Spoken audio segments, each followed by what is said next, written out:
Assalamualaikum warahmatullahi wabarakatuh. Perkenalkan, nama saya Tia Rohirul Ramadhani, kelas 9C dari MTS Negeri 7 Bantul, ingin menjelaskan tentang biografi Syekh Muhammad Arsyad Al-Banjari.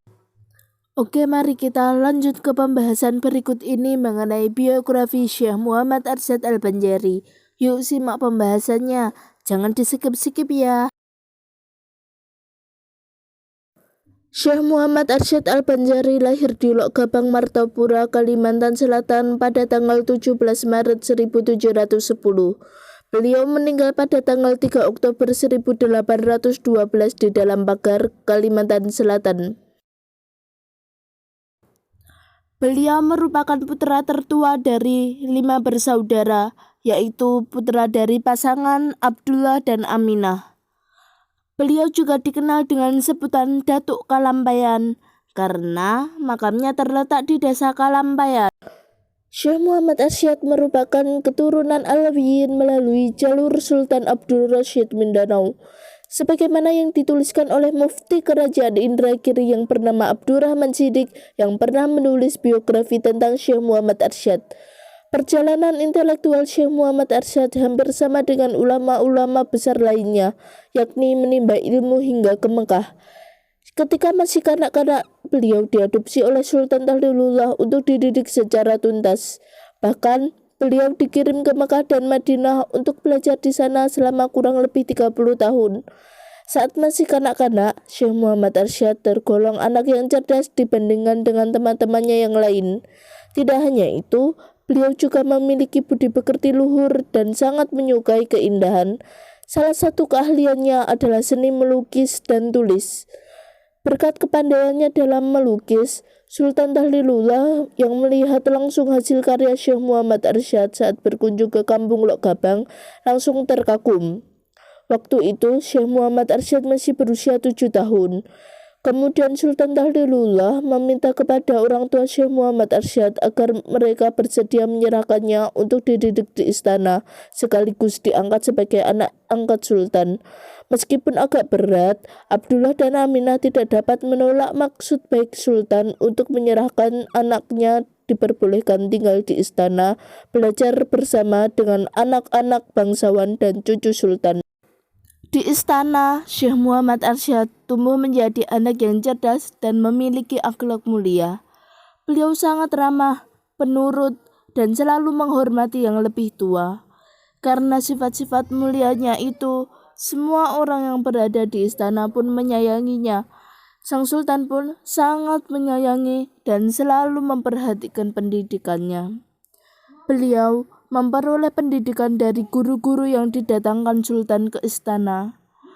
Sang Sultan berharap Syekh Muhammad Arsyad kelak menjadi seorang pemimpin yang alim. Syekh Muhammad Arsyad tinggal dan belajar di istana sampai umur 30 tahun. Sebelum berangkat ke Tanah Suci, beliau dinikahkan dengan seorang putri yang bernama Bajud, sebagai sarana untuk mengikat perasaan dengan keluarga di tanah air. Meskipun sudah menikah, tetapi hal ini tidak membuat keinginannya untuk melanjutkan perjalanan intelektualnya kandas. Beliau kemudian berniat untuk melakukan perjalanan ke negeri Mekah. Hal itu dilakukan oleh Syekh Muhammad Arsyad ketika istrinya sedang hamil muda. Setelah mendapatkan restu dari sang istri dan Sultan, maka Syekh Muhammad Arsyad pun berangkat ke Mekah untuk mewujudkan keinginan beliau menuntut ilmu di sana. Di Mekah, beliau mendapat kesempatan memperdalam berbagai cabang ilmu pengetahuan, bukan hanya ilmu agama, tetapi juga ilmu pengetahuan umum seperti geografi, biologi, matematika, geometri, dan astronomi. Hampir seluruh waktunya dihabiskan untuk belajar. Syekh Muhammad Arsyad juga berkesempatan belajar dan mengaji kepada para ulama dan syekh besar di Mekah dalam berbagai bidang disiplin ilmu. Salah seorang gurunya yang terkenal ialah Syekh Athaillah. Dengan izin gurunya ini, beliau diberi kepercayaan untuk mengajar dan memberi fatwa di Masjidil Haram. Kemudian, beliau melanjutkan di Madinah dengan Imam Haramain, Syekh Al-Islam Muhammad bin Sulaiman Al-Qurdi dan Syekh Abdul Karim As-Samani Al-Madani selama sekitar 5 tahun. Selama menuntut ilmu di Mekah, Syekh Muhammad Arsyad banyak memiliki sahabat yang juga berasal dari Nusantara. Di antaranya ialah Syekh Abdul Somad Al-Balibani, Syekh Abdurrahman Masri, dan Syekh Abdul Wahab Bugis. Selain menjadi sahabat, beliau juga menjadi salah seorang menantu Syekh Muhammad Arsyad. Keempat sahabat ini dikenal dengan sebutan empat serangkai dari Jawa.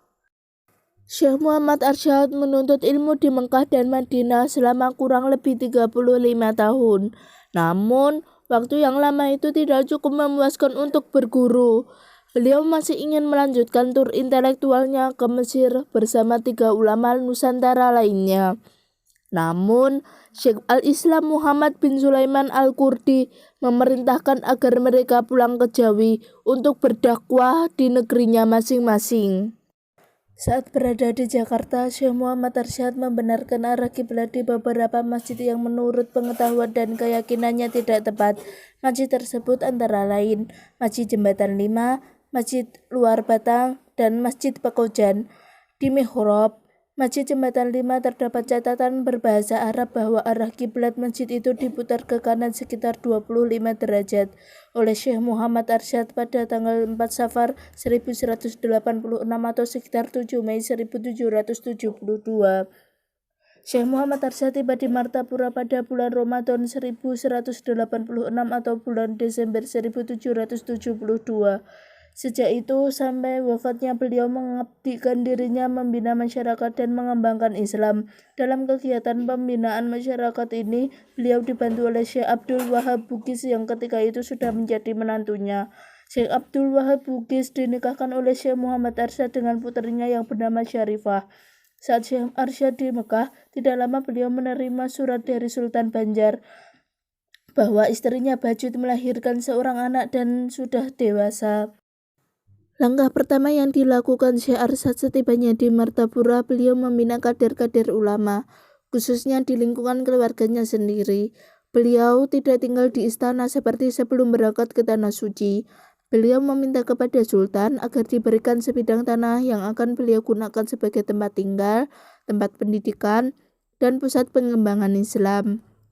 Sultan Tamjidillah yang berkuasa saat itu mengabulkan permintaannya. Tanah tersebut kemudian dibuat perkampungan dengan dibangun rumah-rumah, ruang pengajian, perpustakaan, dan asrama untuk para santri. Sejak itu mulailah kampung baru ini didatangi santri dari berbagai pelosok daerah. Kampung ini hingga sekarang dikenal dengan nama Kampung Dalam Pagar. Dinamakan Kampung Dalam Pagar karena para santri yang belajar dalam ruangan tertentu di kampung ini tidak boleh meninggalkan lingkungan tanpa izin. Jika keluar, mereka disebut keluar pagar. Tidak hanya diberi pelajaran agama, para santri juga diberi perjalanan keterampilan bertani agar bisa hidup mandiri. Syekh Muhammad Arsyad aktif menulis sampai usia senjanya. Hasil karya beliau yang terbesar adalah kitab Sabil Al-Muhtadin, yang artinya jalan orang-orang yang mendapat petunjuk. Sebuah kitab fikih mazhab Syafi'i yang dijadikan buku pegangan dan bahan pelajaran di beberapa daerah di Indonesia, Malaysia, dan Thailand pada abad ke-19 dan awal abad ke-20. Sebenarnya, di samping mendapat permintaan langsung dari Sultan, alasan utama penulisan kitab ini oleh Syekh Arsyad adalah karena adanya kesulitan umat Islam Banjar dalam memahami kitab-kitab fikih yang ditulis dalam bahasa Arab.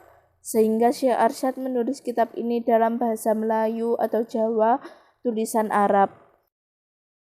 Karya lainnya di bidang fikih yaitu Luqtah Al-Ajlan, kitab An-Nikah yang artinya buku nikah, kitab Al-Faraid yang artinya buku pembagian harta warisan, dan Kasyaf Fada Al-Jawad yang artinya komentar terhadap buku pembukaan kemurahan hati.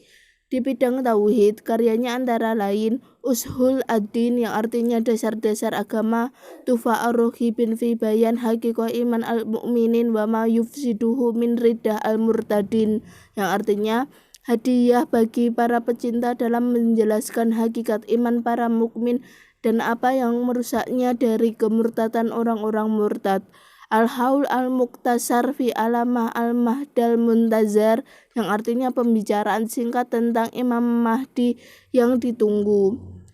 Dan Tarjamah Fadl Ar-Rahman yang artinya terjemah buku Fadl Ar-Rahman Di bidang tasawuf, karyanya yang ditemukan hanya satu, yaitu Kanzul Ma'rifah, yang artinya gudang pengetahuan.